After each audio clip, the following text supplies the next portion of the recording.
தோழர்களே, தமிழ்நாடு கலை இலக்கிய பெருமன்றம் முன்னெடுத்திருக்கிற மகத்தான இலக்கிய பணியான நாளும் ஒரு கதை சொல்லல் தோமுசி ரகுநாதன், புதுமைப்பித்தன் ஆகியோரது கதைகளை இணைத்துக் கொண்டு 106ஆம் நாள் நிகழ்வில் இணைந்திருக்கிறோம். தோழமைகளே, ஆளுமைகளே, இன்றைக்கு நிர்விகற்ப சமாதி என்கிற கதையை மாணவர் யோசிதா அவர்கள் நம்மோடு சொல்லுவதற்காக இணைந்திருக்கிறார்கள். இன்றைக்கு இன்றைக்கு கதை சொல்லுவியை பற்றி நாம் குறிப்பிட வேண்டும் என்றால், நல்ல சிறந்த மாணவி நம்மோடு இணைந்திருக்கிறார். குறிப்பாக புதுவை பல்கலைக்கழகத்திலே இளங்கலை தமிழ் 2ஆம் ஆண்டு பயிலக்கூடிய மாணவி கு. யோஷிதா அவர்கள் இணைந்திருப்பது மற்றற்ற மகிழ்ச்சி. இந்த அவையின் சார்பாக பாராட்டி அவர்களை கதை சொல்ல வருமாறு தோழமையோடு அழைக்கின்றோம். தோழமையே, வருக, கதை சொல்ல. நன்றி ஐயா. நிர்வகற்ப சமாதி இது வந்து இன்னைக்கு புதுமை பித்தனோட கதையில எனக்கு கொடுக்கப்பட்டு இருக்கிற தலைப்பு. நிர்வகப்ப சமாதி, அதுக்கு அர்த்தம் வந்து வேறுபாடில்லா நிலை, அதுதான் அதற்கான அர்த்தம். இதுல வந்து ஸ்ரீமான் உலகநாத பிள்ளை அவர்களை பத்தி எழுதப்பட்ட கதை. ஸ்ரீமான் உலகநாத பிள்ளை என்பவர் வந்து ஒரு கிராமத்துல போஸ்ட் ஆபீஸ்ல போஸ்ட் மாஸ்டரா இருக்கிறாங்க. அங்க அவரை சுத்தி நடக்கிற விஷயங்களும் அது எல்லாம் தான் அங்க நடக்கும் நகைச்சுவையான விஷயங்களும் உள்ள நபர்களும் அதெல்லாம் பற்றி தான் இந்த கதையில இருக்கிறது. அவரு வேலை பார்க்குற இடம் வந்து ஒரு கிராமன்றதுனால அவரு எப்பயுமே எங்கேயுமே போக முடியாது, போஸ்ட் ஆஃபீஸ்லயே தான் இருக்க முடியும். அங்க வந்து அவருக்கு 2 பேர் பிடிக்காது. ஒருத்தவங்க வந்து குருகுல ஐயர், இன்னொருத்தவர் வந்து ரன்னர்.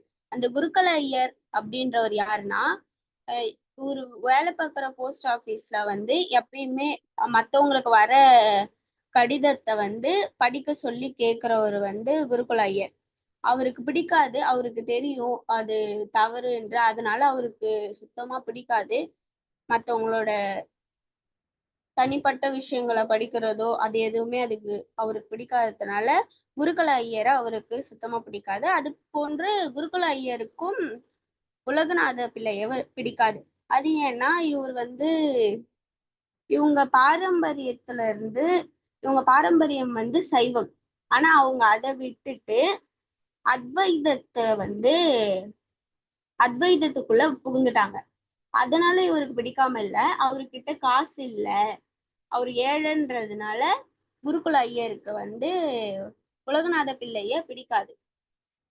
இன்னொருத்தர் ரன்னர், அவரோட பேர் வந்து முத்தையா தொண்டைமான்.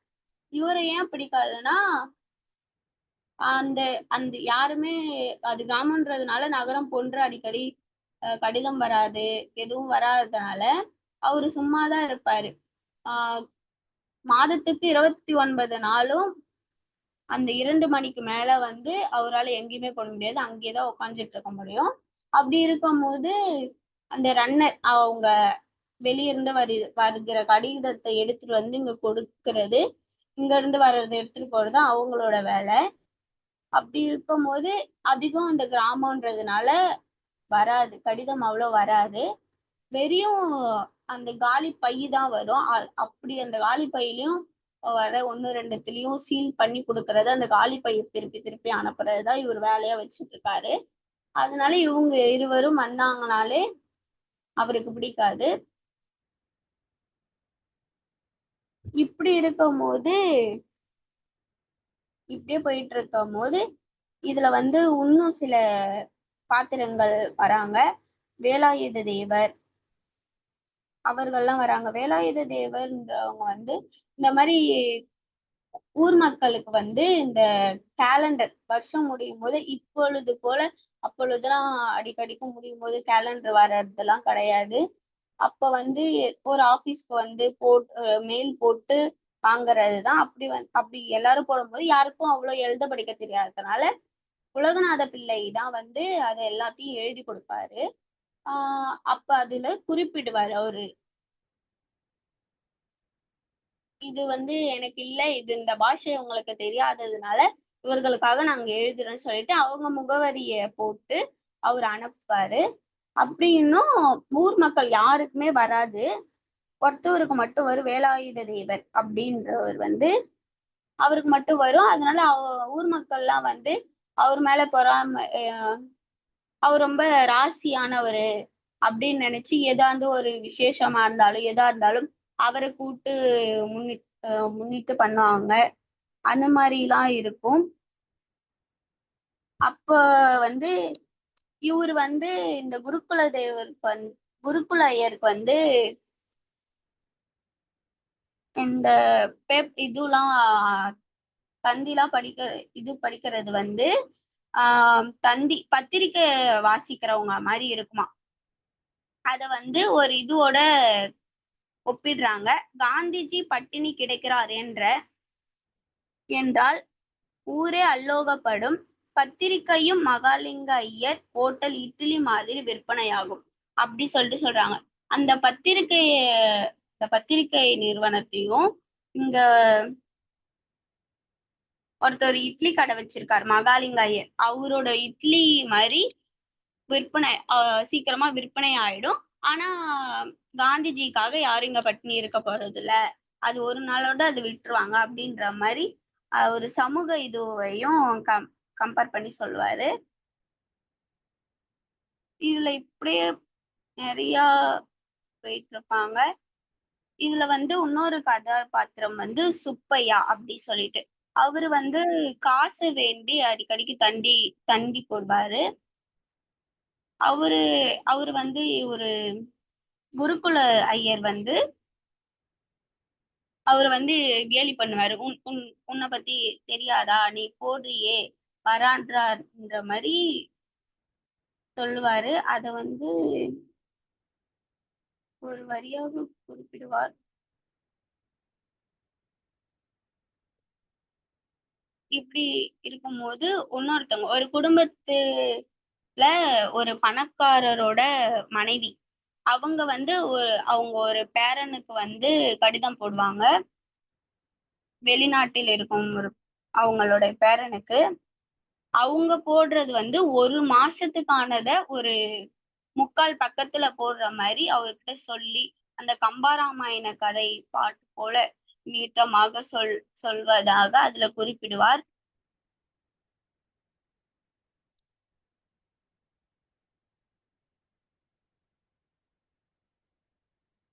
கடைசியாக 4 நபர்கள் இவரை சந்திக்க ஒரு நாள் வருவார்கள். அதில் வந்து இருவர் பிடிக்காதவர் ரன்னர் ஒருத்தவர், இன்னொருத்தவர் வந்து குருகுல ஐயர், இன்னொருத்தவர் வந்து வேலாயுத தேவர், இன்னொருத்தவர் புதுசா வருவாரு. அவரு பேர் வந்து சாமிநாத் என்னமோ அது மறந்துட்டேனையா. 4 பேரும் வந்து மாத்தி மாத்தி அவர்கிட்ட கேட்டுட்டே இருப்பாங்க. இத பண்ணு அப்படின்னு சொல்லிட்டு. அப்ப அவரு புதுசா வந்தவர் வந்து எனக்கு ஸ்டாம்ப் வேணும், கடிதம் எழுதுறதுக்கு ஸ்டாம்ப் வேணும் அப்படி சொல்லி இருப்பாரு. அது மாத்தி மாத்தி ஒவ்வொருத்தவங்களும் கேட்கும்போது இவரு கொஞ்சம் டென்ஷன் ஆகி கத்திடுவாரு. அப்ப வந்து மிரட்டிடுவாங்க. மாத்தி மாத்தி மிரட்டுவாங்க. நீ என்ன தூக்குறது? இவரு வந்திருக்கிறவர் வந்து சொல்லுவாரு, நான் தான் வந்திருக்க புது அதிகாரி அப்படி சொல்லிட்டு சொல்லுவாரு. அப்படி சொல்லும்போது உன்னை பத்தி நிறைய இதுலாம் எழுது, நீங்க வந்து ஒழுங்கா போட மாட்டீங்க அப்படி சொல்லிட்டு எழுது, இதனால உன்னை வேலை வெட்டி தூக்குவேன்னு சொல்லிட்டு இவரு பயமுறுத்துவாரு. நீங்க என்ன பண்றது சொல்லிட்டு குருகுல ஐயர் வந்து அவரும் நீங்க எப்படி அப்படிலாம் பண்ணலாம் அப்படி சொல்லிட்டு அவரு ஒரு சைடு மிரட்டுவாரு. இன்னொரு பக்கம் வேலாயுத தேவர் அவரு ஒரு சைடு மிரட்டுவாரு. கடைசியில வந்து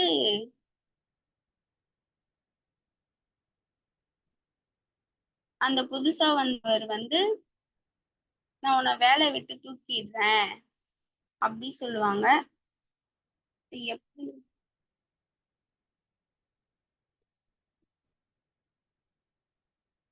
மயானத்துக்கு கால் மெஞ்சு நடந்தது போன காலத்தில் பாதுகாக்கும் இப்பேசமே சோழிய சொல்லி அவரு கதையை முடிப்பாரு. நன்றி ஐயா. கொஞ்சம் பயந்து விட்டேன். ஏம்மா பயப்படுறீங்க? மறந்து விட்டது. அதெல்லாம் கதை மறக்கவெல்லாம் இல்ல. நீங்க ஏன் பயப்படுறீங்க? உங்க மாதிரி என்ன சொல்றது, படித்தவர்கள், இளையவர்களைத்தான் நாங்க இந்த மன்றம் வந்து தயக்கமே கூடாதுடாம்மா. சொல்றதுனால சொல்லுங்க. நாங்க வெயிட் பண்றோம். அதெல்லாம் பயப்படவே பயப்படாதீங்க. இங்க இருக்கவங்கலாம் எல்லாரும் தோழர்கள் தான். சொல்றதுன்னா சொல்லலாம். நாங்க வெயிட் பண்றோம். ஐயா, போதும். என இப்போ பயம். சரி, சரிடாம்மா. பயங்கோ பயப்பட வேண்டாம். ம். கதை சொல்லணுமா?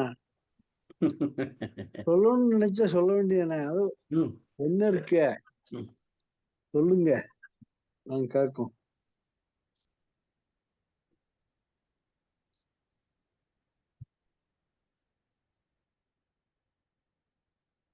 யோசித்தா? சொல்லுங்க சார். கதையே அவ்வளவுதாங்கய்யா. நன்றி. அவர் வந்து நன்றி. நாங்க புதுசா வந்திருக்க போஸ்ட் நன்றி, மாஸ்டர். நன்றி, நன்றி, நன்றி, நன்றி தோழமையே. நன்றி, மிக்க மகிழ்ச்சி. கதையே அவ்வளவு. பார்த்தீங்களா? பெண் பிள்ளைங்க இறங்கி வேலை பார்க்குறாங்க. விட்டுருங்க, கதை முடிஞ்சிச்சு. நன்றி தோழர்களே. அம்மா இருடாம்மா, போயிடாத. கடைசி வரையும் இருந்துப்போம். நன்றி. இப்ப உங்கள பற்றி சொல்ற பின்னூட்டம்லாம் கேளுங்க. வழக்கம் போல் பின்னூட்டத்தை தொடங்கி வைக்கிற கணேசன் சாத்தூர் சிங்கக்குட்டி. தோழர்கள் அனைவருக்கும் வணக்கம். இன்றைய கதை மிக விருப்ப சமாதி அப்படிங்கிற தலைப்புல இன்றைய கதை இருக்கு. புதுமைப்பித்தன் அவர்கள் இருக்காங்க. இந்த கதையை வந்து யோகிதா பொண்ணு உண்மையிலேயே அந்த கதையை ஓரளவுக்கு கொஞ்சம் படிச்சு ஒரு உள்வாங்கி கொண்டு அந்த கதையை சொன்னாங்க. மற்றபடி அவர்களுக்கு கதை சொல்லக்கூடிய தகுதி இருக்கின்றது. மேலும் மேலும் அந்த தகுதியை வளர்த்து கொண்டால் நல்லபடியாக கதை சொல்வார்கள் என்று நான் நம்பலாம்.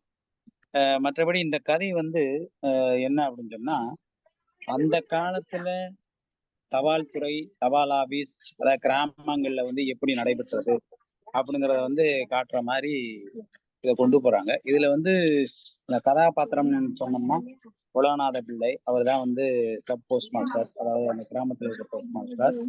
அதே மாதிரி குருக்கலையா அப்படிங்கிறவர் வந்து அடிக்கடி அந்த தபால் ஆபீஸுக்கு வந்து மற்றவர்கள் தபாலை படிக்கிறதுல வந்து அவருக்கு ஒரு ஆசை, விருப்பம் அதை படிக்கிறதுக்கு.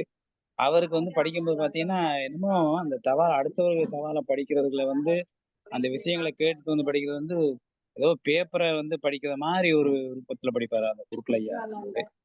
அப்படி படிக்கும் போதே மற்றவங்களை பத்தியும் ஒரு சில கிண்டல் கேலி எல்லாம் சொல்லிட்டு வருவாரு. இதுல வந்து சுப்பையா ஐயர்னு ஒருத்தர் இருக்காரு. அவர் வந்து கொசப்பையன் அப்படின்னு சொல்றாரு. அதுக்கு காரணம் என்ன அப்படின்னு சொன்னா, அந்த காலத்துல திருச்செந்தூர் ஏரியாவில வந்து இந்த அவர் வந்து உண்மையிலேயே வந்து பார்ப்பனியத்தை சேர்ந்தவர் தான் அந்த சுப்பையருங்கிறது. அவர் வந்து முன்குடிமை வச்சிருப்பாராம். அதே மாதிரி இந்த கொச வேலை பாக்குறவங்களும் வந்து முன்குடிமை வச்சிருப்பாங்க. அந்த ரெண்டு பேரையும் கம்பேர் பண்றதுனால அவர் வந்து அந்த மாதிரி சொல்றாப்ல. அந்த கேலி கிண்டல் இல்லாம அவருக்கு தான் எல்லாமே தெரியுங்கிற மாதிரி குருக்கலையரும் சொல்றாரு. அப்ப இப்படிப்பட்ட சூழ்நிலையில உலகநாத ஐயர் வந்து அதைத்தான் வந்து புதுமைப்பித்தன் என்ன சொல்றாருன்னா, ஒரு ஒடிந்த இங்கிலீஷ்ன்னு சொல்றாப்ல. ஒடிந்த இங்கிலீஷ். ஓரளவுக்கு அந்த பகுதியில வந்து ஆங்கிலம் தெரிந்து சொல்லக்கூடிய, தபால்கள் பண்ணக்கூடிய, தபால் இருக்க செய்தியை சொல்லக்கூடிய ஒரு ஆளாக உலகநாதன் பிள்ளை இருக்காரு. அதனால வந்து அவரை வந்து கொஞ்சம் இப்படி எல்லாம் கேட்டுக்கிட்டு செஞ்சுக்கிட்டு இருந்தா கூட அவரை மட்டம் தட்டுறதுல ஒரு குறிப்பா இருக்கிறாரு அந்த குருக்கலையர் வந்து. அவரை கொஞ்சம் மட்டம் தட்டு. ஆனா மட்டம் தட்டுறதை பத்தி எல்லாம் அவர் ஒன்றும் கவலைப்பட போறது இல்லை. இது ஒரு பக்கம் இப்படியே போயிருக்கு. அப்போ வந்து சுப்பையரும் வந்து என்னன்னா, அவர் வந்து அவருக்கும் வந்து அந்த போஸ்ட் ஆபீஸுக்கு பக்கத்துல இருக்கக்கூடியவர் தான். அவர் வந்து ஒரு சில நேரங்கள்ல வந்து தபால் கார்டு, இந்த ஸ்டாம்பு வாங்குறது மாதிரி வர்றதுக்கு அவர் ஒரு பாத்திரமாக இருக்கிறாங்க. இந்த தபால் ஆபீஸ்ல வந்து உலகநாதன் பிள்ளையினுடைய நிலை என்ன அப்படின்னு சொன்னா, இன்னைக்கு வந்து தபால் வில்லை இல்ல, தீந்து போச்சு அப்படின்னு சொல்லிட்டு மூடவும் முடியாது. சரி, எல்லாம் தபால்களே ஒண்ணுமே வரலையே, பேசாம வந்து மூட்டையை கட்டிட்டு போலாமா, அப்படி நடந்து வீட்டுக்கு போயிடலாமான்னா அதுவும் முடியாது. கடைசி வரைக்கும் உட்கார்ந்துருக்கணும். அப்படியே உட்கார்ந்துருந்தா கூட எந்த தபால் வராட்டாலும் அந்த காலி பைய, அந்த பையில வந்து முத்திரை குத்தி காலி பையனா அந்த ரன்னர் வந்து அவங்கிட்ட இருக்கிற அந்த பைய கொடுத்து இந்த பைய வாங்கிட்டு போகணும்.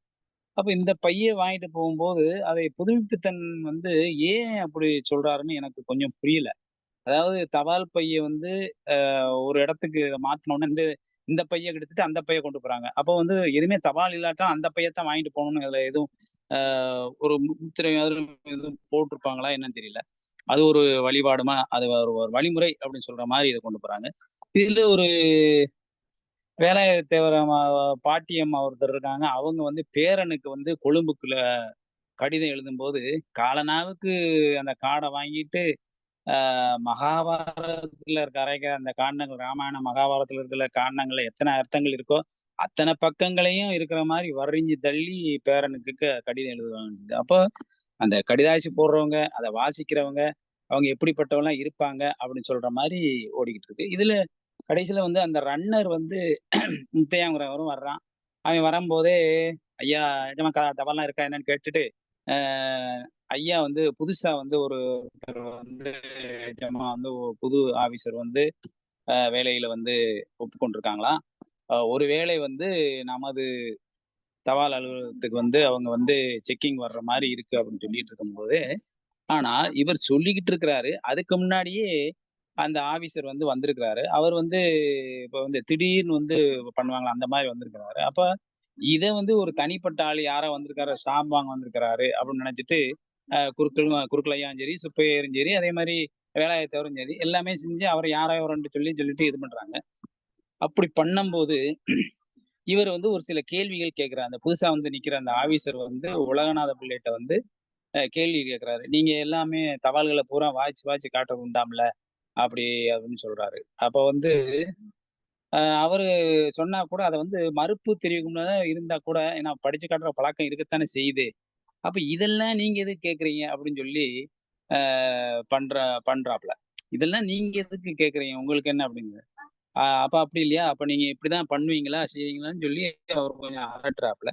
அப்ப இப்படி அரட்டிருக்க அப்ப நீங்க செய்யறது தப்புனால நான் உங்களை வந்து சஸ்பெண்ட் பண்ணுவேன் அப்படின்னு சொன்ன உடனே அந்த நேரம் பார்த்து வேலாயத்தவர் வர்றாரு. நீங்க சஸ்பெண்ட் பண்ணிட்டு இந்த ஊரை விட்டு தாண்டி போகத்தானா பாத்துக்கிடுவோம் அப்படின்னு. ஆனா அதுக்கு அந்த ஆபீசர் என்ன சொல்றாரு, நான் போறது வந்து நான் தாண்டி போகட்டாலும் சரி நான் போனா தான் தாண்டி போறதுன்னு அர்த்தம் கிடையாது. என்னுடைய பிணம் தாண்டி போனாலும் உங்களுக்கு வில்லங்கம் தான் அப்படின்னு சொல்ற மாதிரி இது வந்து நடைமுறையில ஒரு பேச்சு இருக்கிற ஒரு அலுவலகத்துல ஒரு செக்கிங்கோ ஒரு ஆய்வுக்கு வரும்போது எப்படி இருப்பாங்க இவங்க எப்படி பதில் சொல்லணும் அவங்க எப்படி இருந்துக்கணும்னு சொல்லி. ஆனா எதை பத்தியும் வந்து உலகநாதன் பிள்ளை கவலைப்படுறது இல்லை. ஆனா இந்த குறுக்கலையானாலதான் இத்தனையும் நடந்திருக்கு. குறுக்கலையா தான் வந்து அந்த தவாலை பூரா நீங்க எனக்கு படிச்சு காட்டுங்க நீங்க அப்பதான் வந்து இது பண்ணணும்னு சொல்லி அவருடைய தொல்லை தாங்க முடியாதான் படிச்சு சொல்லிக்கிட்டு இருக்காப்புல. அப்ப இந்த கதையை வந்து என்ன அப்படின்னு சொன்னா அந்த காலத்துல வந்து தபால் அலுவலகம் எப்படி செயல்பட்டது, அதுல மனிதர்கள் எப்படி இருந்தார்கள், அவருடைய வேலை பளு எப்படி இருக்கும், அதை எப்படியெல்லாம் கையாள வேண்டும், அதற்கு ஒரு சில பாத்திர படைப்புகளை படைத்து அவங்களுடைய செயல்பாடுகள் எப்படி இருக்கும், அவங்களுடைய எண்ணங்கள் எப்படி இருக்கும், அப்படி வந்து ஒன்னொன்னா வந்து சொல்ற மாதிரி ஒரு 6 கதாபாத்திரங்களை இதுல படைச்சு வந்து இந்த கதையை சொல்லியிருக்காங்க. அப்ப இப்படி சொன்ன உடனே இந்த நீர் விகற்ப சமாதி அப்படின்னு சொல்றேன்னா ஒரு மறுபிறவி இல்லாத ஒரு நிலை, வேறுபாடு இல்லாத நிலை, மறுபிறவி இல்லாத நிலை அப்படின்னு சொல்றோம். அதாவது நன்மையும் தீமையும் ஒருங்கே கலந்த ஒரு சமாதி நிலை. அந்த சமாதி நிலை எப்படி ஏன் வருது அப்படின்னு சொல்றோம்னா இப்படி வந்து இந்த குறுக்கலையா தான் இதெல்லாம் வாங்கி படிச்சு சொல்றாரு. கடைசியில வந்து இதனால என்ன அப்படின்னு சொல்ற மாதிரி சொன்னா கூட ஆனா அந்த அதிகாரி நீங்க இந்த மாதிரி எல்லாம் தப்பு பண்றீங்க இப்படி செய்யக்கூடாது. ஆனா உண்மையிலேயே தபால் அலுவலகத்துல வர்ற தபாலை வந்து இவங்க வந்து படிக்க கூடாது அப்படின்னு சொல்ற மாதிரி இதை கொண்டு போறாங்க. ஒரு சில பேர் படிக்க முடியல தெரியலன்னா நம்ம படிச்சு காட்டலாமா என்னன்ட்டு வந்து ஒருவேளை அது கூடாதா அப்படிங்கிறது வந்து நம்மளுக்கு தெரியல. ஆனா அந்த அந்த காரணத்தினாலதான் இந்த அதிகாரி இப்படி சொல்லிட்டாரு அப்படிங்கிறது அந்த நிலையில நிக்கிறாரு அப்படின்னு சொல்லி இந்த கதையை முடிச்சிருக்கிறாங்க. இது வந்து அந்த காலத்தில் எப்படி தபால் துறை தபால் அலுவலகம் செயல்பட்டது, அதனுடைய சிக்கல்கள் என்ன, சௌரியங்களும் இருக்கும் ஒரு சில தீமைகளும் இருக்கும் அப்படின்னு சொல்ற மாதிரிதான் அந்த வெளியில போக முடியாது எப்படினாலும் காத்துக்கிட்டே கிடக்கணும் அப்படின்னு சொல்ற மாதிரி இந்த கதையை முடிச்சிருக்காங்க. உண்மையிலேயே ஒரு நல்ல கதை தான். அப்போ நம்ம புரிஞ்சுக்கிடவும் முடியுது. அந்த காலத்தில் எப்படி இருந்ததுங்கிறதையும் நம்ம புரிஞ்சுக்கிட முடியுது. ஆனா அந்த வெத்து பைய கொண்டு போறோங்கிறதான் வந்து கொஞ்சம் ஒரு எனக்கு பிடிபடல. நான் பார்த்த வகையில அது என்ன அர்த்தம்னு புரியாத ஒன்றுதான். மற்றபடி ஒரு நல்ல கதை, சிறப்பான கதை. நல்லா சொன்னாங்க யோகிதா. வாழ்க வளமுடன். வணக்கம், வாழ்த்துக்கள். நன்றி தோழமையே, மிக்க மகிழ்ச்சி. அரசல்வியம்மா.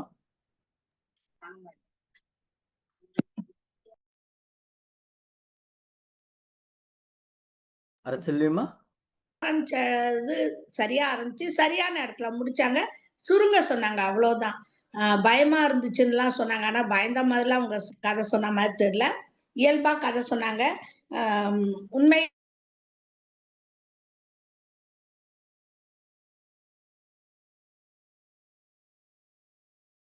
கதை சொன்னீங்க. உங்களுக்கு வாழ்த்துக்கள், பாராட்டுக்கள். இந்த கதையில நான் நிறைய அடிக்கோடிட்டேன். அது நம்ம கணேசன் ஐயா வந்து முக்காசி சொல்லிட்டாங்க. இதுல எனக்கும் 1, 2 புரியல. இந்த ஒரு வரி பிடிச்சிருந்தது. கோழைத்தனத்துக்கு அகிம்சை போர்வை போர்த்தி கொள்வோம். உண்மைதான். அடுத்து அதே பேராகிராஃப்ல மேலும் ஹோம் மாத்திரைக்கு விலாசம் தெரிந்து கொள்ள பேப்பர் ரொம்ப முக்கியம். அந்த ஹோம் மாத்திரைனா என்ன, அதுவும் எனக்கு தெரியல. அடுத்து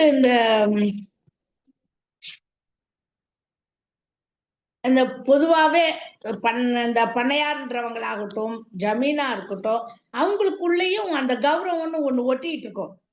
ஜனங்க சொல்றாங்கிறதுக்காக சம்மதிச்சா அந்த இடத்துல தனக்குன்னு இருக்கிற கெத்து என்ன வருதுன்னு யோசிச்சு சில சமயம் நன்மை செய்யாம விட்டுருவாங்க. அந்த மாதிரிதான் இங்கேயும் கொடுத்துருக்காங்க. ஜனங்களின் ஆசைக்கு சம்மதித்து இடம் கொடுப்பது தமது அந்தஸ்துக்கு குறைவுன்னு பண்ணை தேவர் நினைச்சதா சொல்றாங்க. அதெல்லாம் உண்மைதான். அடுத்து இந்த ஒரு வார்த்தை, இப்ப அந்த வயசானவங்க கிராமத்துலதான் சொல்லுவாங்க. நம்மலாம் பள்ளி சவனம் சொல்லுதுன்றோம். கெவிலி அடிக்குதுன்னு தான் சொல்லுவாங்க. சவுத்துல கெவிலி அடிக்குதுன்னு. அது அந்த முந்தின தலைமுறையில உள்ளவங்க இன்னமும் சொல்லிட்டு இருப்பாங்க. நாம சயனம் சொல்லுதும்போ பள்ளி கத்துது, பள்ளி சத்தம் போடுதுன்னு சொல்லுவோம். அந்த புதுமை பித்தன் கதைகள்ல வார்த்தைகள் வந்து அப்படியே கொடுத்துருக்காரு. நாம தான் அந்த வார்த்தைகள்லாம் தவிர்த்து விட்டுக்கிட்டு வர்றோம். இன்னும் 50 வருஷம் போச்சுன்னா எவ்வளவு தமிழ் சொற்கள் வந்து அந்த பூர்வீக தமிழ் எவ்வளவு நிலைச்சிருக்குன்னு தெரியல. அது கொஞ்சம் வருத்தமா தான் இருக்கு. அடுத்து இந்த கதையில ஒரு 2 விஷயம் உங்களோட ஷேர் பண்ணிக்கணும்னு நினைச்சேன். எங்க அம்மா போஸ்ட் மாஸ்டர், அப்பா டீச்சர், கவர்மெண்ட் ஸ்கூல்ல, ஹை ஸ்கூல்ல. அம்மா போஸ்ட் மாஸ்டர் 8th தான். அவங்க படிச்சது 8ஆம் வகுப்பு. போஸ்ட் மாஸ்டரா இருக்கும்போது என்னோட தோழிகள் எனக்கு லெட்டர் போடுவாங்க. இல்லன் லெட்டர் தான், உள்நாட்டு கவர்னு சொல்லும் பாருங்க, ஊதா கலர், உங்களுக்கெல்லாம் தெரிஞ்சிருக்கும். எங்க அம்மா அதை பிரிக்காமலே கொண்டாந்து கொடுப்பாங்க. ஏமா இதை பிரிச்சு படிச்சா என்னமானா, உனக்கு வந்து நீயே படிச்சுக்கோ. எனக்கு ரொம்ப ஆச்சரியமா இருக்கும். அம்மா தானே, நமக்கு தானே வந்துச்சு, ஏன் அவங்க பிரிச்சு படிக்க அவங்களுக்கு உரிமை இல்லையானா, அவங்க ஒரு போஸ்ட் மாஸ்டரா தான் அந்த இடத்துல நிப்பாங்க. இதே நானா இருந்தேன்னா என் பிள்ளைக்கு லெட்டர் வந்தா இப்ப குடுக்குறேன். இப்ப எனக்கு பக்குவம் இருக்கு, முதிர்ச்சி இருக்கு, சரி பிள்ளைக்கு வந்ததை நம்ம பிரிக்க கூடாதுன்னு. ஆனா அந்த காலத்துல அந்த அளவுக்கு முதிர்ச்சி இருக்குமா என்னன்னு தெரியாது. அப்படியேதான் எங்க அம்மா கொடுப்பாங்க. அது எனக்கு ரொம்ப நாள் அந்த விஷயம் வந்து எங்க அம்மாட்ட ஒரு கேள்விக்குறியாவே இருந்துச்சு. இவ்வளவு நம்பிக்கை அம்மாவுக்கு இல்ல, அவங்க தொழில் மேல வச்சிருக்க ஒரு பக்தியான்ட்டு. ஐயா கேட்டாங்கல்ல, ஒரு பைய கொடுத்துட்டு இன்னொரு பைய வாங்கிட்டு போறாங்கன்னு. அது என்னன்னா, பிஓ நம்ம போடுவோம். செந்துறை பிஓனா செந்துறை போஸ்ட் ஆபீஸ், அதான் பிஓ. எஸ்ஓன்னு ஒண்ணு கொடுப்பாங்க, சபா ஆபீஸ் வாங்கலாம். எங்க அம்மா கள்ளங்குறிச்சி எஸ்ஓ, இது லிங்கத்தடிமேடு பிஓன்னு போட்டாதான் நமக்கு வரும்பாங்க. இந்த 10 ஊர் போஸ்ட் ஆபீஸ் தபால்லாம் 2 மணிக்குள்ள ஒரு இடத்துக்கு வந்துரும். அந்த கள்ளங்குறிச்சி எங்க ஊரை பொறுத்த வரைக்கும் கலியுக வரதராஜ பெருமாள் மிகவும் பிரசித்தி பெற்ற தென்னாட்டு திருப்பதின்னு சொல்லுவாங்க. அங்கதான் எல்லா 10 ஊர் தபால் வரும். அதெல்லாம் பிரிச்சு இவங்க கொண்டு போற பைய அங்க போட்டுருவாங்க.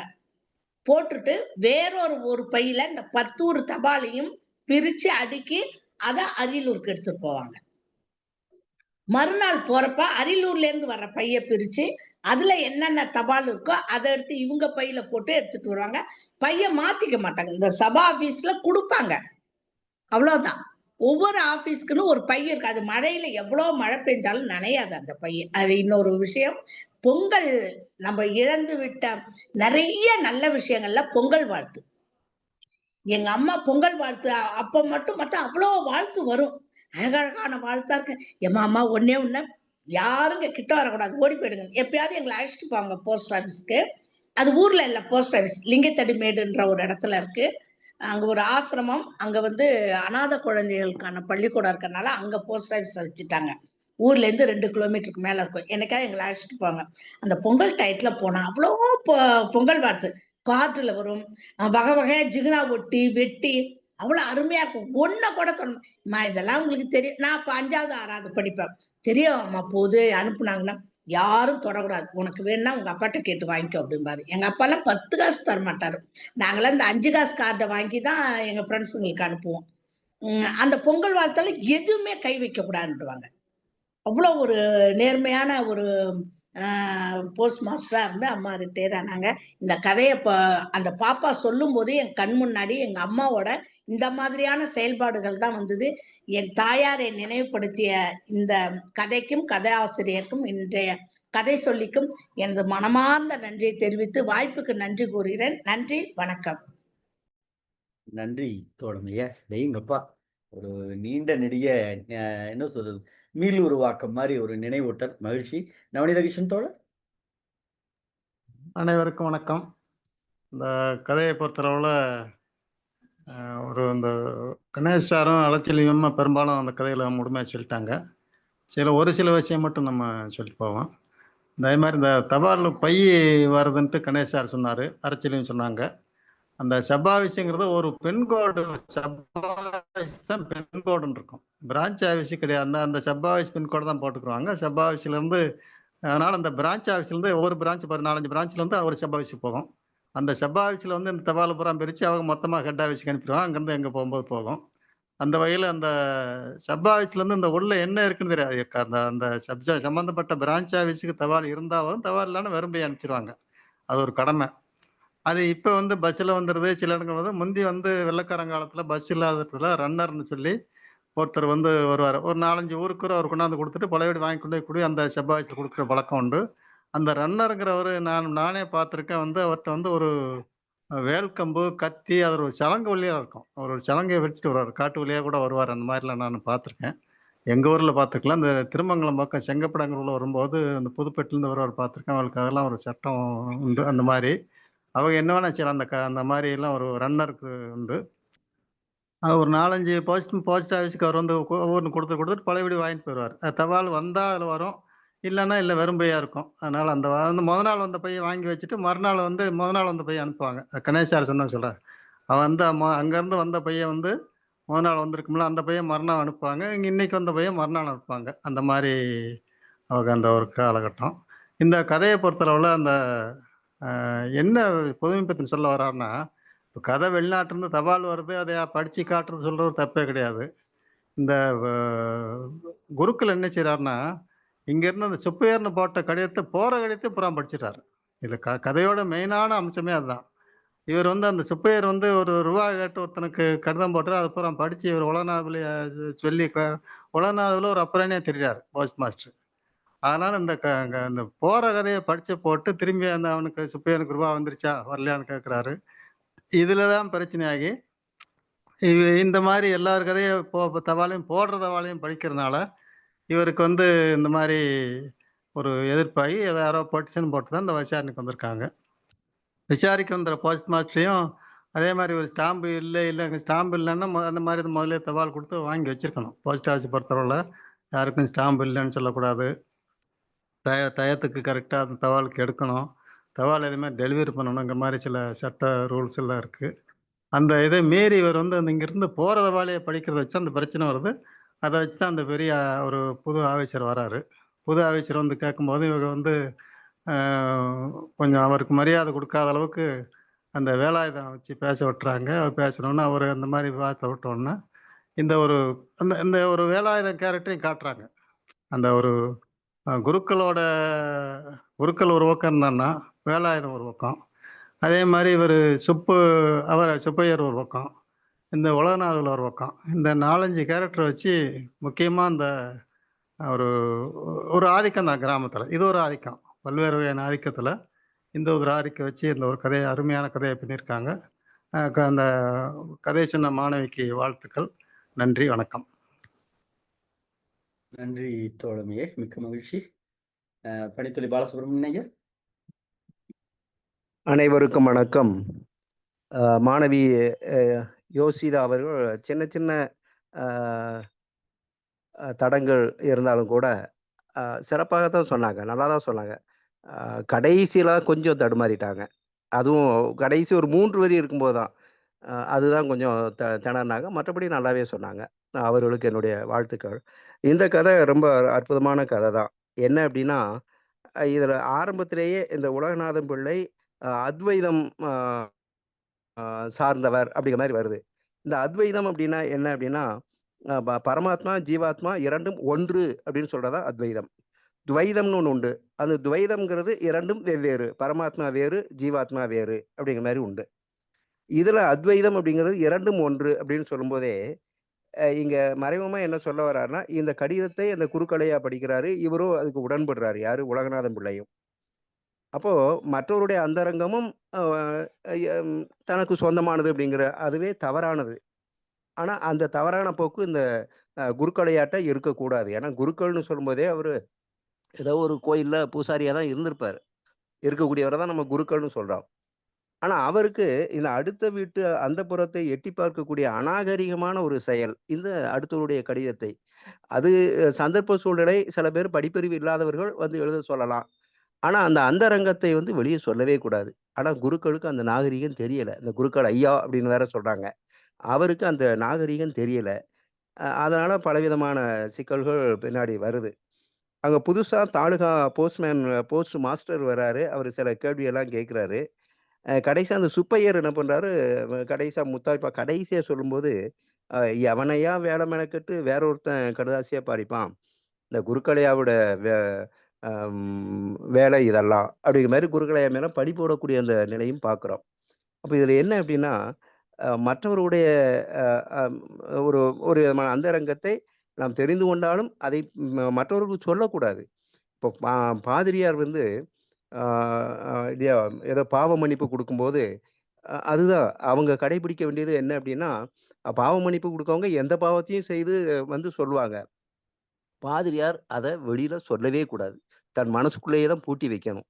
அதுதான் உண்மையான அந்த பாதிரியாருக்கு உண்டான தன்மை. அவங்க அப்படி சபதம் எடுத்து தான் வருவாங்க. இங்க இந்த குருக்கள் வந்து இது மாரியான அ ம மற்றவருடைய அந்தரங்கத்தை பற்றி பேசுவது என்பதே அநாகரிகமான ஒன்று. எனக்கு இந்த கதைய படிச்சுட்டு இருக்கும்போதே எனக்கு இன்னொன்னு நினைவு வந்தது. என்னன்னா, இந்த சுப்பையா பிள்ளை சொன்ன மாரி சுப்பையர் சொன்ன மாரி, "எவனையா வேல மெனக்கெட்டு வேற ஒருத்தர் கடுதாசியா படிப்பாங்க." அது மாரியான ஒரு நிலையில, அடுத்தவங்க கடுதாசியா படிக்கலாமான்னு அந்த புதியவர் கேட்கிறாரு. கேட்கும்போது இல்லையா, அ அ அது ஒண்ணும் தவறு இல்லையே அப்படிங்கிற மாரி அந்த குருக்களையர் சொல்றாரு. குருக்களையர் சொல்லும்போது, "ஓஹோ! பரம ஏகான்ம வாதமோ?" அப்படின்னு ஒரு ஒரு சொற்றொடர புதுமைப்பித்தன் படைக்கிறார். பரம ஏக்னா 1. அப்ப எல்லாம் ஒன்றுங்கிற வாதமா இது? அப்ப எல்லாமே ஒண்ணா? அப்படிங்கிற மாரி ஆன ஒரு கிண்டல் அவரு பண்றாரு. இந்த கதைய நான் அந்த மாணவி சொல்லிட்டே வரும்போது, எனக்கு நான் இதுக்கு முன்னாடி படிச்ச ஒரு நாவல் சுருக்கமா சொல்றேன். அதில வரக்கூடிய ஒரே ஒரு சம்பவம் மட்டும். இதோடு பொருந்தி போறதுனால அத சொல்றேன். "காதல் வெறும் கதையல்ல" அப்படின்னு ஒரு அந்த தலைப்புல ஏர்வாடி ராதாகிருஷ்ணன் அவர்கள் எழுதின ஒரு அற்புதமான ஒரு நாவல். அதுல வேலாயுதம் பிள்ளைன்னு ஒரு ஒரு ஒரு போஸ்ட் மேன் வருவார். அவர் அந்த கிராமத்தில் உள்ள பெண்களுக்கெல்லாம் படிப்பறிவு இல்லாத அந்த பெண்களுக்கெல்லாம் வெளிநாட்டில் இருக்கக்கூடிய கணவன் அனுப்பிய கடிதத்தை வாசிச்சு காமிப்பார். அதேபோல அந்த பெண்கள் சொல்லக்கூடியதை எழுதி அத அனுப்புவார். ஆனா இவருக்கு தர்ம சங்கடமான நிலை என்ன அப்படின்னா, பெண்கள் நாகரீகமா சில இத நாசூக்கா சொல்லுவாங்க. ஆனா வெளிநாட்டில இருந்து அனுப்பக்கூடிய அந்த கணவன்மார்களுடைய கடிதம் இருக்கே, அது என்னமோ கடிதத்தின் மூலமாக தாம்பத்தியம் நடப்பது போல அவன் எழுதியிருப்பான். அதை இவர் வாசிக்கிறதுக்கே தயங்குவார் முதல்ல. ஆரம்பத்தில அது மாரி தான் இருக்கும். "நீயே எழுத படிக்க கத்துக்கம்மா, அல்லது அவன ட்ரங்க் கால் போட்டு பேச சொல்லு." இப்ப தானே செல்ஃபோன். அப்போ ட்ரங்க் கால் போட்டு பேச சொல்லு. ஏன்னா இவருக்கே அது மனசுக்குள்ள ஒரு விதமான தயக்கம் வருது. இதெல்லாம் போய் நம்ம பெண்கள்ட்ட பேச முடியாது இல்லையா? அதனால "நீயே எழுத படிக்க கத்துக்கம்மா." அல்லது அவனை ட்ரங்கால் போட்டு பேச சொல்லு. ஏன்னா அது ஏதாவது கண்ணாபின்னான்னு பேசி தொலையட்டும். நம்ம ஏன் இதை வாசிக்கிட்டுன்னு ஆரம்பத்தில் நல்லா கவனிங்க. ஆரம்பத்தில் அவர் வந்து நல்ல மனுஷன். அவருடைய மூத்த மகள் திருமணத்துக்கு அந்த ஊரே போய் சிறப்பு பண்ணுறாங்க. அந்த அளவுக்கு நேர்மையாகவும் நல்ல ஒழுக்கமாகவும் இருந்த மனுஷன். ஆனால் என்ன ஆகுது காலப்போக்கில் இந்த கடிதத்தை படித்து படித்து அவருக்கும் மன தடுமாற்றம் ஏற்பட்டு அங்கே கற்பகம்னு ஒரு பெண்ணு அந்த பெண்ணோட வேற விதமான ஒரு தொடர்பு ஏற்பட்டு போது வேப்ப மரத்தடியில கட்டி வச்சிருக்காங்க. ஊர் தலைவர் என்ன பண்றாரு, விடியா அவனை அவுத்து விடியா, இது நமக்கு அசிங்கம், நாளைக்கு எவனும் இல்லையா பொண்ணு கேட்டு நம்ம ஊருக்கு வரமாட்டான், இந்த அசிங்கத்தை வேற வெளியே சொல்லியா இது பண்ணும், அதெல்லாம் போலீஸ்லாம் அவனை ஒப்படைக்க வேணாம். அந்த வேலாயுதம் பிள்ளை நல்ல மனுஷன் தான், ஏதோ புத்தி கெட்டு போச்சு வீணா போயிட்டான். விடு விடு, கற்பவும் நல்ல பொண்ணு தான், என்ன பண்ண, கேடுகட்ட சூழ்நிலை இப்படி ஆகிப்போச்சு அப்படிங்கிற மாதிரி அந்த ஊர் தலைவர் பேசி இவனை நீ வேற ஊருக்கு மாற்றி போயிறியா அப்படின்னு சொல்லக்கூடிய நிலைமை. அப்போ வேலாயுதம் பிள்ளை என்னதான் நேர்மையா இருந்தாலும் சரி, இந்த கடிதம் மூலமாக அவருடைய ஒட்டுமொத்த நேர்மையும் நல்ல தன்மையும் சிதைந்து போறத ஒரு ஒரு காட்சியில கொண்டு வருவாரு ஏர்வாடி ராதாகிருஷ்ணன் அவர்கள். அப்போ இந்த அடுத்தவருடைய அந்தரங்கம் அப்படிங்கிறத கேட்பது, அதை மற்றவருக்கு சொல்வதற்காக இல்லை, அது ரகசியம், அது மனசுக்குள்ளே தான் வைக்கணும். குருக்கள் ஐயாவுக்கு அது இல்லை. இன்னொன்று சாத்தூர் கணேசன் அவர்கள் ஒரு ஒரு வினா வைத்தார். வெறும் பை, அதில் புதுமை பித்தன் ரொம்ப அற்புதமாக அதில் கொண்டு வந்திருக்காரு. ஏன்னா கொண்டு போகிறதும் வெறும் பை, வரும்போது எப்போதாவது தான் அந்த இதில் கடிதம் இருக்கும் அப்படிங்கிற மாதிரி இருக்கும். ஏன்னா எப்போவாவது தான் அதில் 29 நாட்களில் என்றைக்காவது ஒரு நாள் மட்டும்தான் அதில் கடிதம் நிரம்பும். அப்போ மீதி நாட்கள் அது வெறும்பையாக தான் போகுது, வெறும்பையாக தான் வருது. ஏன் அதை வெறும்பை அப்படின்னு அவர் குறிப்பிட்டார் அப்படின்னா, இவங்களுக்கு பிழைப்பு நடக்கணுமே, இவங்க மாத சம்பளம் வாங்கணும், அப்போ வேலை செய்வது மாதிரி காமிக்கணும். அப்போ ஒரு பை வரும், இன்னொரு பைய வெறும் பை ஆனாலும் கொடுத்து தான் விடணும். அந்த சூழ்நிலை இருந்திருக்கு அப்படிங்கிறத நாசுக்கா அவர் சொல்றது. நல்ல அருமையான கதை. மாணவி சிறிய தடுமாற்றம் தான், பெரிய ஒன்றும் தடுமாற்றம் இல்லை, நல்லாவே சொன்னாங்க. வாழ்த்துக்கள், வாய்ப்புக்கு நன்றி. நன்றி ஐயா, நன்றி. நன்றி தோழமையே, மிக்க மகிழ்ச்சி. நல்ல நிறைவான கூட்டம். ஐயா சிவசுப்பிரமணியன் தோழர். அன்பான தோழர்கள் அனைவருக்கும் வணக்கம். இன்னைக்கு நிர்விகற்ப சமாதி என்ற கதையை யோசிகா என்ற மாணவி ரொம்ப அருமையாக சொன்னார். கதையை நல்லா மனதில் உள்வாங்கி ரொம்ப நேர்த்தியாக சொன்னார். கதை முடிந்து விட்டதையா என்று சொல்வதற்கு பதிலாக பயம் வந்து விட்டது அப்படின்னு சொன்னார். அவ்வளவு, வேற ஒன்றும் இல்லை. ரொம்ப அவருக்கு நேர்த்தியாக சொன்னதுனால அவருக்கு பாராட்டுகளும் வாழ்த்துக்களும். இல்ல, நிர்விகற்ப சமாதி என்று புதுமைப்பித்தன் ஏன் தலைப்பு வைத்தார் அப்படிங்கிறதுக்கு ஒரு சின்ன, நான் நினைக்கிறது, அந்த உலகநாத பிள்ளை வந்து அறியும் திறன், அந்த கடிதத்தை அறிந்து கொள்வதும், அந்த கடிதத்தில் உள்ள சொற்களுக்கான பொருளை உணர்ந்து தெரிந்து கொள்வதும் ரெண்டும் ஒன்று அப்படிங்கிறதுனாலதான் இந்த தலைப்பு வச்சிருப்பாருன்னு நான் நினைக்கிறேன். கடிதத்தை அறிந்து கொள்ளக்கூடிய திறனும் அந்த அறியப்படும் பொருளும் ஒன்றே அப்படிங்கிறதுக்கு. இந்த உலகநாத பிள்ளைக்கு குருக்களையாவை பிடிக்காது, குருக்களையாவுக்கு உலகநாத பிள்ளையை பிடிக்காது. அது பிடிக்காதுங்கிறது காரணம் அவர் புதுமைப்பித்தன் சொல்றதை பார்த்தா ரொம்ப இதா இருக்கு. இப்போ உலகநாத பிள்ளைக்கு குருக்களையா பிடிக்காததுக்கு சரியான காரணம் இருக்கு. அவர் மற்றவங்களுக்கு ஒரு கடிதத்தெல்லாம் வாசிக்க சொல்றாரு அப்படிங்கிறத நியாயமான ஒரு காரணம் இருக்கு. அவர் மேல பிடிக்காததுக்கு நியாயமான ஒரு காரணம் இருக்கு. ஆனா குருக்கள் ஐயாவுக்கு உலகநாத பிள்ளையை பிடிக்காததுக்கு காரணம் சரி, இவரு சைவ சித்தாந்தத்திலிருந்து அத்வைதத்துக்கு மாறிட்டார், அதனால பிடிக்கலன்னாலும் சொல்லலாம். அப்படி சொல்லல புதுமைப்பித்தன். அந்த ஏழை அப்படிங்கிறத வச்சு அவர்களுக்கு பிடிக்காது அப்படின்னு சொல்லுறாரு. அந்த வர்க்க பேதத்தை புதுமைப்பித்தன் சுட்டி காட்டுகிறார் என்று தோன்றுகிறது. அடுத்து, இந்த உலகநாத பிள்ளை வந்து அந்த ஊர்ல உள்ளவங்க சொல்றதெல்லாம் கேட்டு ஆடுறாரு. அது ஒரு பொம்மை மாதிரி, பொம்மலாட்டம். அவங்க ஆட்டுவிக்காங்க, இவர் ஆடுறாரு. அதனாலதான் அந்த புது அதிகாரி அலுவலர் இவரை மாற்றுவதற்கு ஆணையிடுறதுக்கு பார்த்தா அதை மறுத்து அவங்க போராடுறது மாதிரி இது பண்ணுறாங்க. நீங்க இந்த ஊரை விட்டு கடக்க முடியுமா அப்படி பண்ணு. ஆனா முடிவு வந்து சொல்லலை. ஏன் பிணம் போனாலும் சரி அப்ப பரவாயில்ல அப்படின்னு வந்திருக்கக்கூடிய அலுவலர் சொல்லுதாரு. இருந்தாலும் என்ன நடந்துச்சு அப்படிங்கிற முடிவு கொஞ்சம் இல்லாமலே இருக்கிற மாதிரி தெரியுது. மாற்றிருப்பாரா அல்லது மாற்றாமல் போய்விட்டாரா அப்படிங்கிறது தெரியல. இந்த இந்த மாதிரி நம்ம சொல்றதுக்கெல்லாம் ஆடக்கூடியவர் தான் நம்ம ஊருக்கு போஸ்ட் ஆபீசரா இருக்கணும், போஸ்ட் மாஸ்டரா இருக்கணும் அப்படின்னு ஊர்க்காரங்க நினைச்சு அவரை மாத்த விடாம முயற்சி செய்யறாங்க அப்படிங்கிறத கடைசியில சுட்டி காட்டுறாரு. ஒரு படிப்பினையை உணர்த்தக்கூடிய விளக்கக்கூடிய ஒரு அருமையான கதையாகும். மற்றவர்களுக்கு வந்த கடிதத்தை வாசிக்கக்கூடாது. இந்த அறச்செல்வி அம்மா சொன்னது நமது நெஞ்சத்தை நெகிழச் செய்தது. உண்மைக்கே ரொம்ப அம்மா வந்து மகளை ஒரு இந்த அளவுக்கு நம்பிக்கை வைத்து இருக்க வேண்டும் அப்படிங்கிறத அது அந்த இதை உணர்த்துகிறது. ரொம்ப நெகிழ்ச்சியாக இருந்தது. ரொம்ப அருமை. இந்த கதையும் ஒரு பாடத்தை போதிக்கக்கூடிய கதை என்றே சொல்ல தோன்றுகிறது. வாய்ப்புக்கு நன்றி. வணக்கம். நன்றி தோழமே. கதை சொல்லி நிறைவா எதுவும் சொல்றீங்களாடாமா? இல்லைன்னா பொதுச் செயலாளர் பேச போறாங்க. யோசித்தா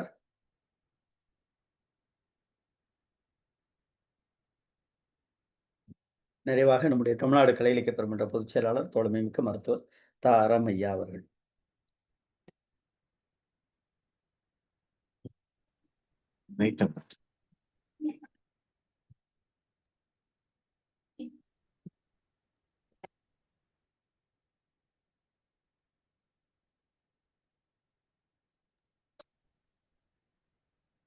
தோழர் அனைவருக்கும் வணக்கம். இன்னைக்கு மாணவி வந்து தயக்கத்தோட இருந்தாலும் இது வந்து கொஞ்சம் கஷ்டமான கதை. என்னுடைய உள்ள புரிஞ்சுக்கிறது கொஞ்சம் கஷ்டமான கதை. அவ முடிஞ்ச அளவுக்கு எல்லாமே சொல்லிட்டா. கடைசிதான் அந்த பனித்துளை ஐயா சொன்ன மாதிரி கடைசி ஒரு 2-3 வரிகள் தான் திணறலாம். இங்க வந்து சைவத்துக்கும் அத்வைதத்துக்கும் உள்ள சண்டைய வந்து அத்வைதி அந்த கொள்கையை ஏத்துக்கிட்டு பனித்துளை ஐயா சொன்ன மாதிரி ஆத்மான்றது மனுஷனுக்குள்ள இருக்குது, பரமாத்மான்றது இறைவன். இந்த ரெண்டு வேற. சிவனை முதன்மையாக வழிபடுபவர்கள் சைவர்கள். இல்ல அப்படி தேவையில்லை, எல்லா உயிர்களிலும் பிரம்மானுடைய பரமாத்மா தான் எல்லா உயிர்களிலும் இருக்கிறாரு, தெய்வம் நீ என்று உணர்ன்னு பாரதி சொல்லுவான். அதுவும் வந்து ஒரு அத்வைத சிந்தனை தான் அது வந்து. ஆனா அத்வைதம் வந்து மாயை இருக்குன்னு சொல்லும், அது பாரதி ஏத்துக்க மாட்டான். இப்ப குழந்தை பிறந்திருக்கு, இது வந்து என்னுடைய மனைவி, இது என்னுடைய மகன் அப்படின்றத மாயைன்னு ஏத்துக்கிடுவீங்களா அப்படின்னு ஒரு கேள்வி வைப்பான். அது மாதிரியான ஒரு கேள்வி ஒரு சிறுகதையாக எழுதினால் எப்படி இருக்கும் அப்படின்றதுதான். இப்ப இவர் வந்து உலகநாத பிள்ளையும் அந்த இவர் சுப்பையரும் அத்வைதத்தை சேர்ந்தவர்கள், குருக்கள் வந்து சைவத்தை சேர்ந்தவர். ஆனா அந்த குருக்கள் என்ன செய்யறாரு, மற்றவங்களோட கடிதத்தை படிக்கிற பழக்கம் வச்சிருக்காரு. நீங்க அத்வைதியா இருந்தீங்கன்னா அது கரெக்ட். ஏன்னா நான் எனக்குள்ள இருக்க பிரம்மா தான் இன்னொருத்தரோடக்குள்ளே இருக்கு, அவர் எழுதின கடிதத்தை நான் ஏன் படிக்க கூடாது அப்படின்ற நினைப்புலதான் உலகநாத ஐயர் விடுறாரு, உலகநாத பிள்ளை விடுறாரு. ஆனா குருக்கள் வந்து சைவத்தை ஏத்துக்கின்றவர். அதனாலதான் அவரு நல்லா கிண்டல் பண்றாரு. பத்திரிக்கை படிக்கிறது, ஒருத்தர் நம்ம போய் சில டீ கடையில போய் பத்திரிக்கை படிப்போம், பேப்பர் படிப்போம். அதை போலதான் போஸ்ட் ஆஃபீஸ்க்கு வந்து எல்லா கடிதங்களையும் படிப்பார். இது வந்து பிஸியான போஸ்ட் ஆஃபீஸும் கிடையாது. 29 நாள் சும்மா தான் இருப்பாங்க. அந்த ரன்னர் ஐயா நவதீகிருஷ்ணன் சார் சொன்ன மாதிரி ரன்னர் எப்படி இருந்தாங்க, அறச்செல்வி அம்மா சொன்னாங்க. கிராம போஸ்ட்மேன்கள் வந்து அவங்க வீட்டுல தானே வந்து ஸ்டாம்ப் கேட்காரு, அவங்க வீடே தான் போஸ்ட் ஆஃபீஸ். எந்நேரம் திறந்து இருக்கணும், யார் வந்து கேட்டாலும் சொல்லணும். அது வந்து ஒரு கஷ்டமான வேலை. நீங்க வந்து கூரியர் சர்வீஸ் இப்படி இருக்காது. நீங்க வந்து டவுன்ல இருக்கும், விலை ஜாஸ்தி. ஆனால் கிராமங்கள் முதற்கொண்டு எல்லா கிராமங்களையும் தொட்டது அஞ்சல் துறை தான். அஞ்சல் துறையில மிகப்பெரிய சேவை செய்யாங்க. மலைகள்லயும் இருந்தது. பஸ் போகாத இடங்கள்ல கழுதை மேல குதிரை மேல வைத்துக் கொண்டு கூட தபால் கொடுத்தாங்க. அதெல்லாம் ஒரு நல்ல இது வந்து அந்த நிர்விகற்ப சமாதி அப்படின்றது ஆத்மாவும் பிரம்மாத்மாவும் ஒன்றுபட்ட ஒரு நிலை. இது வந்து யோகத்தில் ஒரு கடைசி படிக்கட்டுன்பாங்க. அசம்பிரஜனாத சமாதின்பாங்க. அப்படிப்பட்ட ஒரு பதஞ்சலி முனிவர்லாம் சொல்றாரு. இந்த இது வந்து ஒரு பேப்பர் படிக்கிறது நல்லா கிண்டல் பண்றாரு. காந்தி உண்ணாவிரதம் இருக்காருன்னா ஊர் அல்லோலப்படும். ஆனா இவன் எவனும் பட்டினி கிடக்க மாட்டான். அந்த ஐயர் கடை இட்லி எப்படி வியாபாரம் ஆகுதோ அது போல பத்திரிகை வியாபாரம் நடக்கும். இல்ல திலகர் திடல்ல நின்று நம்ம பேசுவோம். காந்தி அகிம்சைன்னு கோழைத்தனத்தை வந்து அகிம்சைன்ற போர்வையில போத்துவோம். அந்த சுதந்திர போராட்ட உணர்வையும் ஊட்டக்கூடிய சில உணர்வுகளும் வருது. 150 வருஷமாக இந்த இந்தியாவை வந்து ஏகாதிபத்தியத்தின் கோயிலாக பிரிட்டிஷ் மாத்தி வச்சிருக்கு. இதை வந்து நம்மளுடைய தமிழர்களின் கோபம் வர்றதுனால இதெல்லாம் உடனே உடைஞ்சிட போறது இல்லை. இவருடைய விமர்சனம் அந்த சுதந்திர போராட்ட காலத்துல அந்த இதை வந்து ஒரு ஒரு அடி அடிச்சுட்டு அப்படியே நகர்றாரு. அந்த நகர்றது அந்த கொசப்பைய அப்படின்னு மேலத்தெரு கொசப்பைய அப்படின்றது அந்த அந்த சுப்பையர் முக்காணி பிராமணர்கள்ல நிறைய பிரிவு இருக்கு. சமர்த்த பிராமணர்கள்ல ஒரு பிரிவு தான் முக்காணி. முன்பக்கம் குடுமி வச்சுக்கிறவங்க. அவங்க அந்த முழுக்க அத்வைதத்தை தழுவுனவங்க. அதனால அந்த ஒரு இது சொல்றாரு. அந்த கொசப்பைய அப்படின்னு சொன்னது வந்து இவர் வந்து அந்த பாசுபதாஸ்திரம் அது வந்து சிவனுடைய ஆயுதம். இத வந்து தவமிருந்து பெற்றவங்க அர்ஜுனன், ராமன், முருகப்பெருமான். இந்த 3 பேர் தான் சிவனுடைய ஆயுதம். அது வந்து சூரியனை போன்ற தன்மையுடையது. மெட்டலை கூட தொலைக்கக்கூடியது. அந்த வஸ்திரத்தை அவர் மேல பாய்ச்சணுன்றதுக்காண்டி அந்த குருக்கலையர் யாரு? சைவர். உலகநாத பிள்ளையும் அந்த சுப்பையரும் அத்வைதிகள். அப்ப அவங்க மேல ஒரு தாக்குதல் கொடுக்கணும்ட்டு அந்த சுப்பையா ஐயர் வந்து கடிதம் எழுதினாரு. படம் கேட்டு அதெல்லாம் கடிதம் வந்துச்சான்னு ஒவ்வொரு தடவை போஸ்ட் ஆஃபீஸ்குள்ள வந்தாலும் இந்த கேள்வி கேட்பார். அதுக்கப்புறம் இவர் வேலாயுதம் பிள்ளையோட இதை சொல்றாரு. ஊர்ல எதுனாலும் போஸ்ட் ஆஃபீஸ்ல தான் போய் எழுத கொடுப்பாங்க. அப்ப அந்த வேலாயுத தேவரோட அம்மா வந்து தன்னுடைய பேரன் கொழும்புல இருக்க பேரனுக்கு அப்ப அந்த இதெல்லாம் காலனாவா இருந்த காடு வந்து முக்காலனாவா ஆயிடுச்சு. அப்ப வந்து இது முழுக்க இந்த வேலாயுதம் பிள்ளை இந்த வேலையை தான் செஞ்சுக்கிட்டு இருக்காரு. ஒரு காலனாக்குள்ள ஒரு சர்க்கம், கம்பராமாயணத்தினுடைய ஒரு சர்க்கத்தையே அடக்குற மாதிரி தன்னுடைய இந்த 1 மாத காலம் என்னென்ன நடந்ததெல்லாம் அந்த பாட்டி சொல்லும். இவர் எழுதி வச்சிருவாரு. அதை வந்து இவர் வந்து எப்ப கதாக யோகம் மாதிரி சொன்னார். கான்னா சூரியன், தான்னா சந்திரன். சூரியனும் சந்திரனும் இணைந்த ஒரு தன்மையை பெறுதா. அது மனவடக்கம், புலனடக்கம், பொறாமை, அகிம்சை, இந்த இதெல்லாம் சேர்ந்தது அது வந்து. அப்ப அதை போல ஒரு உணர்வு வேலாயுதம் பிள்ளைக்கு வருது அந்த லெட்டர் எழுதுறப்ப. அதே நேரத்துல டிசம்பர் இலக்கியம் சொல்றாரு. அந்த வேலாயுதம் பிள்ளை வந்து டிசம்பர் ஆயிடுச்சுன்னா காலண்டர்கள் வந்து ஒவ்வொரு விளம்பரங்களா வருது. எங்க காலண்டருக்கு எங்க கடிதம் போட்டா அவங்க காலண்டர் சாம்பிள் காலண்டர் ஃப்ரீயா தருவாங்க. ஒரு இவர் வந்து அத்வைதத்துக்கும் சைவத்துக்குமான ஒரு முரண்பாடை அத்வைதி பிராக்டிக்கலா ஒரு போஸ்ட் ஆஃபீஸ்ல இருந்தா என்ன நடக்கும்னு ஒரு கற்பனையை எழுதிட்டு அதை விளக்குறப்ப நல்ல நல்ல இன்ட்ரெஸ்டிங்கா விளக்கிட்டு போறாரு. அந்த வேலாயுதம் பிள்ளை என்ன செய்வாரு? எல்லாத்துக்கும் கடிதம் எழுதுவார். அந்த பண்ணையார் தேவருக்கு எழுதுற இதுக்கு மட்டும்தான் கடிதம் அந்த சாம்பிள் இது வருது. அந்த சாம்பிள் இது வந்துருச்சுன்னா ஒரு ரவிவர்மா படம் வந்துச்சுன்னா திருப்பி பல கடிதங்கள் எழுதுவாரு. ஆனா எல்லாத்துலயுமே ஒரே எழுத்துதான் இருக்கும். அதனால பின் குறிப்பு எழுதுவாரு. இது வந்து எங்க ஊர்ல யாருக்கும் படிக்க தெரியாது, எனக்கு மட்டும் தான் படிக்க தெரியும், அதனால நான் அப்படி எழுதினேன், அதனால நீங்க அனுப்பாம விட்டுறாதீங்கன்னு எழுதுறாரு. ஆனா வர்றதே இல்லை. அப்ப எல்லா மக்களும் என்ன நினைச்சாங்க, அந்த மக்களினுடைய நம்பிக்கையை எழுதுறாரு. நம்ம எல்லாரும் கடிதம் போட்டால் எல்லார் பேர்ல கடிதம் போட்டாலும் யாருக்கு வர்றதில்ல, பண்ணையார் பேருக்கு போட்ட கடிதம் மட்டும்தான் வருது. அப்ப பண்ணையாருக்கு ஒரு கைராசி இருக்கு அப்படின்னு வீடு கட்டுறது, விதப்பு எல்லாத்துக்கும் அவரைத்தான் கூப்பிடுறாங்க. ஆனா பண்ணையார் வந்து பிகு பண்ணிக்கிறார். என்னன்னால வேலாயுதம் பிள்ளை எழுதுறதுனாலதான் வந்துச்சு அப்படின்னு சொல்லி. ஆனா ஜனங்க நம்ப தயாரா இல்லை. இதெல்லாம் அப்படியே கொஞ்சம் கொஞ்சமா பின்னி போறாரு.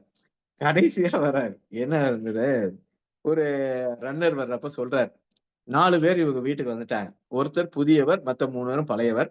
ஒருத்தர் ரன்னரு, ஒருத்தர் வந்து சுப்பையர், இன்னொரு வந்து குருக்கலையர். ரன்னர் வந்து கேட்கிறார். இதுக்கு இடையில இன்னொன்னையும் சொல்றாரு. நீங்க வந்து குருக்கலையரோட தொடர்பு இருந்தா ஊர் உலகம் எல்லாமே தெரியும். ஏன்னா யார் யார் வீட்டுக்கு என்ன கடிதம் வருது எல்லாம் படிச்சுட்டாரு. ஆனா இந்த இவர் வேலாயுதம் பிள்ளை இருக்காரு, இவருடைய குடும்ப விவகாரமே தெரியாது. குருக்கலையரோட பழகினாலும் ஊர் உலகம் தெரியாது. நீங்க அத்வைதியா இருக்கிறப்ப பிரம்மமே நீங்க தான் நினைக்கிறப்ப எதுக்கு உங்க குடும்ப விவகாரத்தை பத்தி நினைக்க போறீங்க? ஒரு பேரின்பத்துல திளைச்சுக்கிட்டே இருக்கிறது, எதை பத்தி யோசிக்கிறது இல்ல. அப்படிப்பட்ட ஒரு அத்வைதி ஒரு நடைமுறையில் அத்வைதியாக இருந்தால் என்ன மாதிரி இருக்குன்றதை கொண்டு வராரு. அப்பதான் இவர் வந்து அந்த புதியவர் வந்து ஒருத்தர் வராரு, அவர் ஸ்டாம்ப் கேட்காரு. இதுக்கிடையில ரன்னர் சொல்றாரு, தாலுகா ஆபீஸ்க்கு ஒரு ஆபீசர் வராரு, எஜமான். ஆபீசர்ன்றதை எஜமான் தான் சொல்றாரு. அவர் புதுசா வந்திருக்காரு, நாளை கழிச்சு நம்ம ஆபீஸ்க்கு வந்து சோதனையிட வராரு. இந்த ஸ்டாம்ப் கேட்கிறவர் வந்து கேட்ட உடனே அவர் வந்து ஸ்டாம்ப் குறுக்கல ஏறு வர்றப்பயே இந்த இதை கேட்காரு, என்னையா கடிதம் எதுவும் வந்துச்சா, கொண்டாயா படிப்போம் அப்படின்றாரு. அப்ப இவரு கடிதங்க படிப்பீங்களான்னு உடனே குறுக்கையில ஏருக்கு எகத்தாளம். நீ என்ன ஸ்டாம்ப் வாங்க தானே வந்த, உனக்கு எதுக்கு நாங்க படிப்போம் படிக்காம இருப்போம், எங்க இஷ்டம், நீ யாரா கேட்கறதுக்கு, உனக்கு ஸ்டாம்ப் இல்லைன்னு சொல்லி அனுப்பியா அப்படின்றா. இவர் வந்து அப்படி வர சொல்லுவீங்களா அப்படின்றாரு. ஏன் ஸ்டாம்ப் இல்லைன்னா வெளிவாங்க, அவர் தான் ஆபீசர். அப்ப வேலாயுதம் பிள்ளைய ஓச்சிடணும்னு நினைக்கிறாரு. அந்த தேவர் உள்ள வந்தவரே, நீங்க வெளியே போனா தானே. அப்ப இதுலயும் ஒரு தத்துவத்தை நான் வெளியே போனா என்ன, என் பணம் வெளியே போனா என்ன, ஆனா இந்த இவனை டிஸ்மிஸ் பண்ணுவேன் அப்படின்ற மாதிரி முடிச்சிடறாரு. இது நடந்ததா இல்லையான்றது தெரியல, அதுக்கப்புறம் என்ன நடந்தது தெரியல. ஆனால் ஒரு அத்வைதி வந்து பிராக்டிக்கலா அத்வைதியா இருந்தா, எனக்குள்ள பிரம்மம் தான், இன்னொருத்தனுக்குள்ள பிரம்மம் இருக்கு, சுப்பையருக்குள்ளேயும் எனக்குள்ள பிரம்மம் தான் இருக்கு, அவனுக்கு வந்து இந்த கடிதத்தை நான் படிச்சா என்ன அப்படின்ற ஒரு கேள்வி வச்சா நடைமுறையில் இது சரியா அப்படின்னு ஒரு கேள்வி வைக்கிறார். இவர் வந்து அந்த பாரதியினுடைய அந்த வாதத்தை கொஞ்சம் விரிச்சு ஒரு கதையாக எழுதின மாதிரிதான் இருக்கு. சைவம் அது வந்து சரியில்லைன்றதா புதுமைப்பித்தனுடைய நிலையும் கூட. நீங்க வந்து தத்துவத்துக்கு வேணா அதை வச்சுக்கலாம், நடைமுறைக்கு நீங்க கொண்டு வந்தால் உங்க வீட்டு ரகசியமே தெரியாது. ஏன்னா எல்லாமே உலகம் பேரின்பத்துல தெரிறேன், நீ வாட்டு தெரிஞ்சேன்னா என்ன செய்யறது? அடுத்தவங்களோட ரகசியத்தை நான் படிப்பேன், ஏன்னா நான் எனக்குள்ள இருக்கிறது பிரம்மம், உனக்குள்ள இருக்கிறது பிரம்மம்னா உன்னை என்ன பண்றது, அப்படி முடியுமா அப்படின்னு ஒரு கேள்வி மிக சுவாரஸ்யமான முறையில் ஒரு 4-5 கேரக்டர், அதான் புதுமைப்பித்தனோட ஒரு சின்ன கருத்து. இதை எழுதணும்னு நினைக்கிறப்ப அவர் விரிச்சு போற அந்த கதையை விரித்தல் அப்படின்றது இருக்குல்ல, அது மிக அருமையான இருக்கு. பின்னூட்டம் வழங்கிய அனைவருக்கும் நன்றி. மாணவிக்கும் அந்த தயக்கத்தை எல்லாம் விட்டு விட்டு அவள் எதிர்காலத்தில் இப்ப நல்லா தான் சொன்னேன், கடைசி ஒரு 3 வரி தான் சரியா சொல்ல, அது ஒண்ணும் இல்லை, அது போக போக சரி பண்ணிக்கலாம். அனைவருக்கும் நன்றி பொதுச்செயலாளர்களே. யோசிதா எதுவும் சொல்றீங்களாடாமா? சொல்றேன் ஐயா. முதலில் பின்னூட்டம் வழங்கிய அனைவருக்கும் நன்றி. முதல் முறையாக கதை சொல்வதனால எனக்கு வந்து சில தயக்கங்களும் பயமும் இருந்தது. அடுத்த முறை எப்படி சொல்ல வேண்டும் என்று உங்களிடம் வந்து கற்றுக்கொண்டேன். ஒவ்வொருவரும் ஒரு கருத்தினை சொல்லும் போது எனக்கும் தோணிட்டு இருந்தது, இதெல்லாம் நானும் நோட் பண்ணனே, ஏன் சொல்லல அப்படி சொல்லிட்டு தோணிட்டு இருந்தது. அடுத்த வாட்டி கண்டிப்பா நல்லா பண்ணுவேன். நன்றி ஐயா. நன்றிடாமா. இல்லடா, நீங்க நல்லா தாண்டா சொன்னீங்கம்மா. நல்லா சொல்லலைலாம் கிடையாது, ரொம்ப அழகா சொன்னீங்க, ரொம்ப மகிழ்ச்சியா இருந்தது. கடைசியில அதை எப்படி முடிக்கிறதுன்னு யோசிச்சிருக்கீங்க, வேற ஒன்றும் கிடையாது. நான் புரிஞ்சுக்கிட்டது அதான். முடிச்சுட்டு இந்த 2 வரி அப்படி முடிக்கிறதுங்கிறதுனால தான் நீங்க கொஞ்சம் திணறினீங்களா, மற்றபடிலாம் ஒண்ணுமே கிடையாது. நல்லா இருந்தது. நீங்க சொன்ன செய்தி கூடுதலான மகிழ்வை தந்தது. என்ன அப்படின்னா, நீங்க சொன்னதெல்லாம் நம்மளும் யோசிச்சோமே அப்படின்னு சொன்னீங்க பார்த்தீங்களா, அதுதான் வேணும். ஒரு கதையை படிக்கின்ற பொழுது உங்களுக்கான ஒரு சிந்தனை தேடல் தொடங்கணும்.